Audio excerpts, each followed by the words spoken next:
अभिमन्यु का मरना क्यों जरूरी था।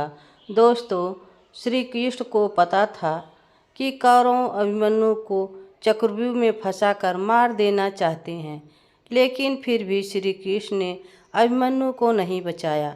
आखिर क्यों श्री कृष्ण अभिमन्यु को मारना चाहते थे और किस वचन की वजह से श्री कृष्ण ने नहीं बचाया, इसलिए वीडियो में लास्ट तक बने रहें। चक्रव्यूह एक बहुस्तरीय रक्षात्मक संयंत्र संरचना है जो ऊपर से देखने में गोल प्रतीत होता है। इसके हर द्वार की रक्षा एक कुशल महारथी करता है। इस चक्रव्यूह की रचना महाभारत में महान प्रधान सेनापति द्रोणाचार्य द्वारा धर्मराज युधिष्ठिर को बंदी बनाते हुए यह अभिमन्यु की हत्या करने के लिए किया गया था। इसका भेदन का ज्ञान पांडव पक्ष में केवल प्रद्युम्न, अर्जुन, कृष्ण और अभिमन्यु को ही था, परंतु जब द्रोणाचार्य ने चक्रव्यूह की रचना की घोषणा की, इन चारों में से केवल अभिमन्यु ही था।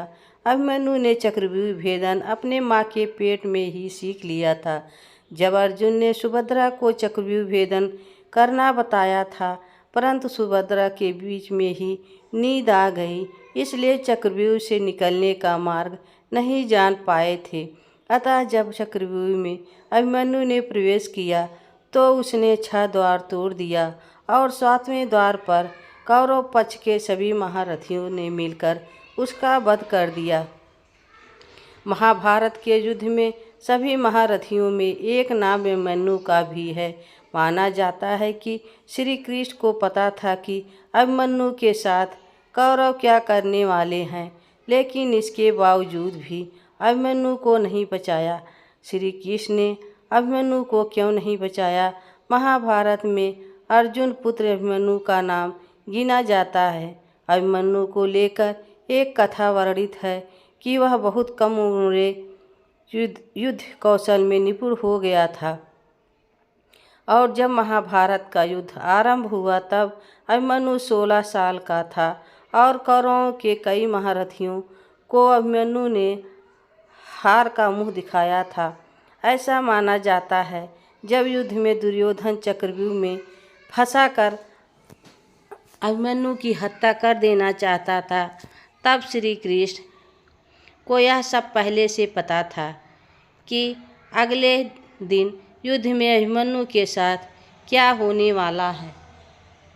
लेकिन इसके बाद भी श्री कृष्ण ने ना तो पहले पांडवों को सचेत किया और ना ही अभिमन्यु की रक्षा की। असल में महाभारत के अनुसार चंद्रमा का एक पुत्र था जिसका नाम वर्षा था।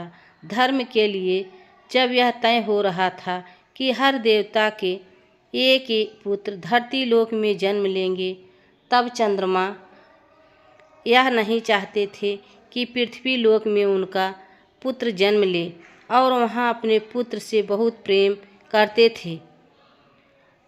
वह अपने पुत्र से अलग नहीं रहना चाहते थे, लेकिन भगवान शिव की बात को टाल नहीं पाए सकते थे। ऐसे में वह अपने पुत्र को पृथ्वी लोक में भेजने के लिए तैयार हो गए थे। चंद्रमा ने सभी देवताओं के सामने बेटे उनका पुत्र अभिमन्यु के रूप में जन्म लेगा और अल्प समय तक पृथ्वी पर रहेगा। महाभारत युद्ध के 13वें दिन अभिमन्यु अपनी वीरता दिखाते हुए वीर गति को प्राप्त हो गए और श्री कृष्ण के छल से अभिमन्यु नहीं बचाया।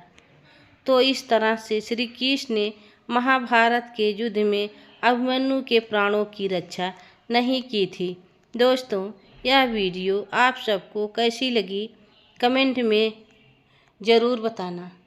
चैनल पर नए हो तो